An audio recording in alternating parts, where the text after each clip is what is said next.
नमस्कार, आप देख रहे हैं 4 PM और मैं हूं आपके साथ निधि तिवारी। वक्फ कानून को लेकर इस वक्त देश भर में आक्रोश है।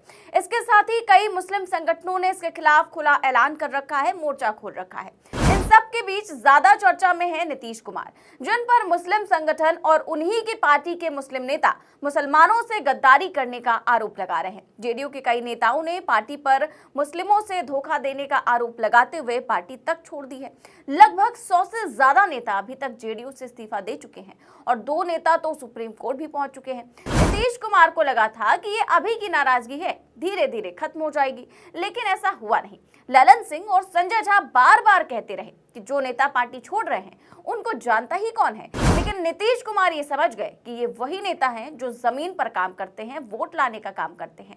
इनको नाराज नहीं किया जा सकता और इसीलिए अब नीतीश कुमार अपनी गलती को ठीक करना चाहते हैं। इसीलिए अब मुस्लिमों को मनाने में जुट गए हैं। अब ईद के करीब 10 दिन बीत जाने के बाद अब जाकर ईद मिलन समारोह का आयोजन किया जा रहा है। उनके एमएलसी खालिद अनवर ने ईद मिलन समारोह का आयोजन किया, उसमें नीतीश कुमार पहुंचे। अब ईद तो 31 मार्च को थी, ईद मिलन समारोह भी हो गए, लेकिन नीतीश कुमार ईद के इतने दिनों के बाद ईद मिलन समारोह में पहुंचे और यहां पर नीतीश कुमार अपने उसी पुराने अंदाज में दिखे, सिर पर मुस्लिम टोपी, हाथ जोड़े और मुस्लिमों से गले मिलते रहे। तो आखिरकार ईद के करीब 8-10 दिन बाद इस ईद मिलन समारोह की जरूरत क्यों पड़ी और इस ईद मिलन समारोह में पहुंचकर नीतीश लोगों को क्या मैसेज देना चाहते हैं, आगे आपको बताएंगे। लेकिन पहले आपको ये बता देते हैं कि नीतीश कुमार के एक और नेता सुप्रीम कोर्ट पहुंच चुके हैं। वो नेता हैं किशनगंज में जनता दल यूनाइटेड के जिलाध्यक्ष और पूर्व विधायक मुजाहिद आलम, जिन्होंने वक्फ संशोधन कानून को चुनौती दे दी है। सुप्रीम कोर्ट में एक याचिका दायर की है और इस कानून पर रोक लगाने की मांग की है। खबर देखिए, लिखा है कि नीतीश कुमार के फैसले के खिलाफ किशनगंज जेडीयू जिलाध्यक्ष वक्फ कानून को लेकर सुप्रीम कोर्ट पहुंचे मुजाहिद आलम। तो सुप्रीम कोर्ट में दायर याचिका में जेडीयू नेता मुजाहिद आलम ने कहा कि वक्फ मुसलमानों का धार्मिक मामला है। इस्लाम में वक्फ की अवधारणा के तहत कोई व्यक्ति अपनी संपत्ति अल्लाह के नाम पर समर्पित कर सकता है।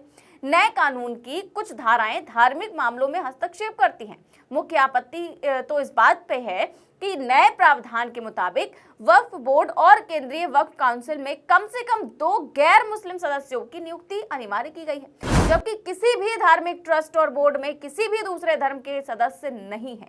लेकिन जो कानून पास हुआ है उसके अनुसार सभी वक्फ बोर्ड में 2 सदस्य गैर मुस्लिम होंगे। तो इस बिल में हिंदू को शामिल करने का कदम विशेष रूप से चर्चा का विषय बना हुआ है। जेडीयू नेता हाजी मोहम्मद परवेज सिद्दीकी ने भी इसी विषय में 2 दिन पहले ही सुप्रीम कोर्ट में याचिका दाखिल की है और उन्होंने भी यही कहा था कि वो पार्टी में रहते हुए इस बिल का विरोध करेंगे और कानूनी लड़ाई लड़ेंगे और इस बिल को निरस्त करवा कर मानेंगे। तो ये नेता तो सुप्रीम कोर्ट पहुंच चुके हैं। अब आपको बताते हैं कि नीतीश कुमार आखिरकार ईद के 10 दिन बाद ईद मिलन समारोह में क्यों पहुंचे। तो दरअसल नीतीश कुमार ने देखा कि उनकी पार्टी में सैकड़ों इस्तीफे हो रहे हैं, हर रोज कोई ना कोई पार्टी छोड़ रहा है। अब नीतीश कुमार को लगा कि अब अगर पार्टी को न संभाला तो आने वाले वक्त में जेडीयू का अस्तित्व ही खत्म हो सकता है। इसीलिए नीतीश कुमार ने मुस्लिमों को मनाने में ही अपनी पार्टी की भलाई समझी। अब बीजेपी भले ही मुस्लिम वोटों की परवाह न करती हो, लेकिन नीतीश जानते हैं कि 20 साल से वो इन्हीं वोटों की बदौलत कुर्सी पर जमे हुए हैं। बिहार में 18% मुस्लिम वोटर्स हैं, जिनका असर करीब 47 सीटों पर है, जिताने हराने की पूरी क्षमता रखते हैं। तो नीतीश कुमार भला इनको कैसे छोड़ सकते हैं। इसीलिए अब मुस्लिमों को मनाने की पूरी जोर आजमाइश चल रही है। लेकिन इधर नीतीश चुनावों से पहले मुस्लिमों को मनाने की कोशिश कर रहे हैं और उधर बीजेपी उन्हीं को ठिकाने लगाने का प्लान बना चुकी है। यकीन ना हो तो खबर देख लीजिए।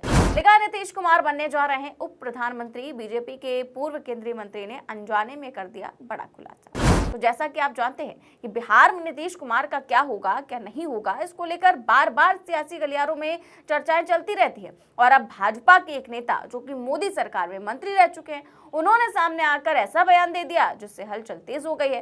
पूर्व केंद्रीय मंत्री अश्विनी चौबे, उन्होंने एक बड़ी बात कह दी है। उन्होंने कहा कि नीतीश कुमार को अब दिल्ली की राजनीति करनी चाहिए, नीतीश कुमार को उप प्रधानमंत्री बनना चाहिए। क्या कहा अश्विनी चौबे ने, बयान सुनिए। आप ले आए जहां नीतीश कुमार जी एनडीए के पूरे देश के नरेंद्र मोदी के साथ कंधे कंधे मिला करके संयोजक की भूमिका में रहे और उनको उप प्रधानमंत्री का दर्जा प्रदान कर दिया जाए तो बिहार का भी धन्य होगा।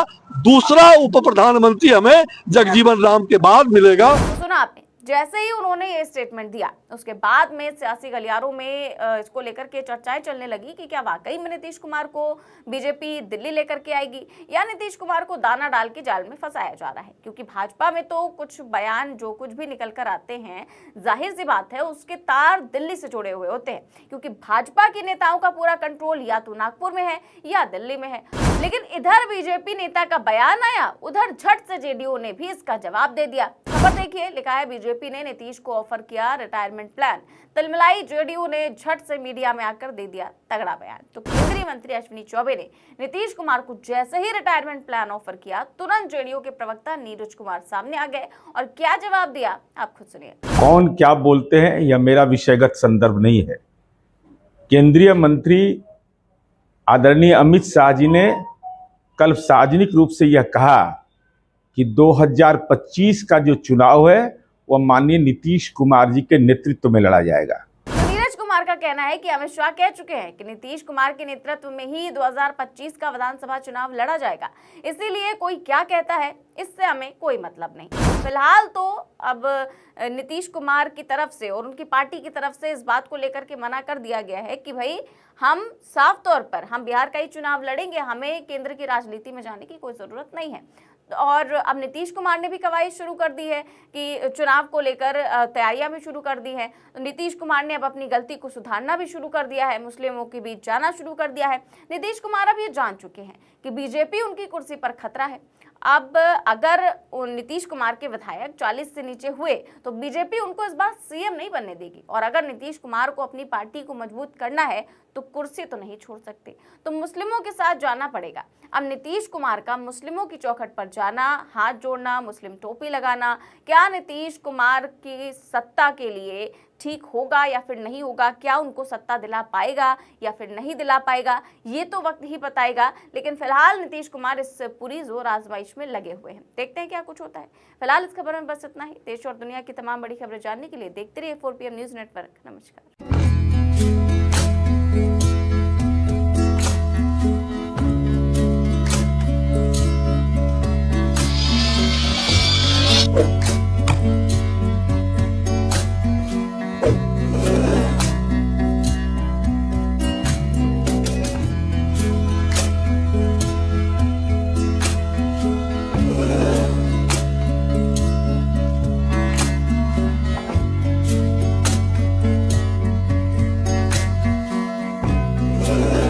Thank you.